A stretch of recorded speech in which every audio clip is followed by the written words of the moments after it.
The Duke and Duchess of Sussex are preparing to make their first joint public appearance since welcoming Lilibet into the world.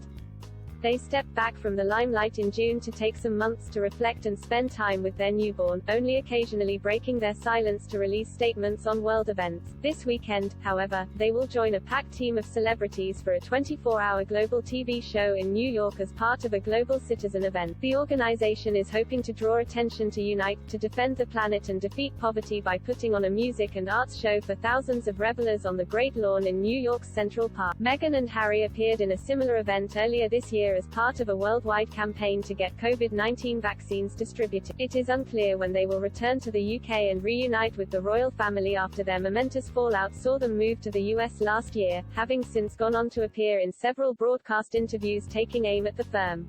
While many have suggested that the battle between Meghan and Harry and the royal family is far from over, analysis of the feud and conclusions about who was right or wrong have abounded. Louise Perry, a columnist at The New Statesman, earlier this year waded into the conversation with a piece titled, "Prince Harry and Meghan Markle Show the Triumph of Bohemian Values Over Bourgeois Ones."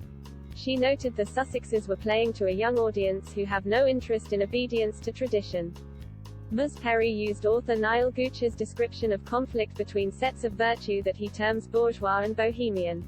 The former are named for their association to the bourgeoisie but are not limited to the middle classes. They include things like stoicism, humility, industriousness, punctuality, obedience, tidiness and a sense of duty.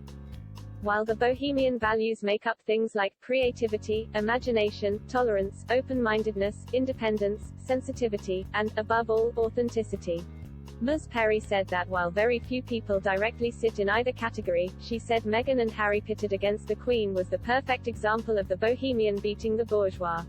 She explained, "No single person better embodies the bourgeois virtues than our current Queen, whose rather peculiar personality has proved well suited to her role," referencing the monarch's depiction in the Netflix series, The Crown. She claims, "How can the drab, reliable Queen compete with the glamour of her sister Margaret? Or the vivacity of the patron saint of bohemian virtues, Princess Diana?"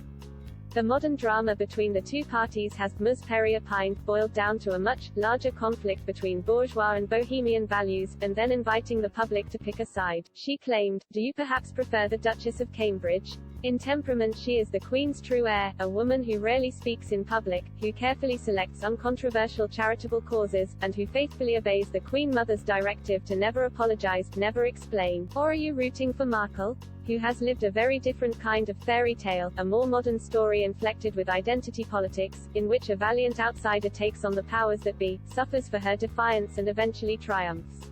Ultimately, she claimed there was a telling generational divide, with younger Britons much more likely to express support for the Sussexes in their bohemian endeavor. Ms. Perry concluded, "And this is exactly what we should expect, given the fading away of the bourgeois virtues witnessed within the lifetime of this Queen. Humility and stoicism just can't cut it in Hollywood, where authenticity reigns supreme." The Sussexes are playing to a young, American audience who have no interest in obedience to tradition, and their lucrative deals with Netflix and Spotify suggest that this strategy has paid off. Others have similarly commented that Meghan and Harry's Netflix deal was the nail in the coffin in the feud saga. The pair signed a deal with the streaming platform last year thought to be worth £109 million. Speculation has since revolved around whether Netflix bosses will be happy with the pace they are moving at. To date, Meghan and Harry have announced just 2 projects each, Heart of Invictus and Pearl, but Netflix bosses have said the pair are working hard on their creations. Shortly after the deal was announced, Patricia Grisaffi, a culture expert, commended Meghan and Harry in an NBC opinion piece titled, "The Harry and Meghan Netflix Deal Proves Hollywood, and America, Won the Revolution." Like Ms. Perry, she championed the power Hollywood can have in guiding real-world events. Ms. Grisaffi wrote, "The couple are writing a new chapter in the age-old American story of reinvention and self-determination by announcing that they are rejecting the British monarchy for the stuff of American dreams. They've decided they can have more power over their lives and influence over everyone else from Hollywood than from Buckingham Palace."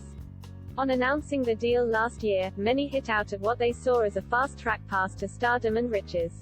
Loose Women's Jane Moore said, "It irritates the hell out of me, because they have been given this deal because of who they are, not because of what they have proved they can do." Others, however, were less critical. Marlene Koenig, a royal expert, told Express.co.uk she thought it was great and important that Meghan particularly was focusing on female empowerment aimed at a young audience. She said, "They're looking for projects that support what their work wants to be like in supporting minorities and mental health, telling stories that will be of interest."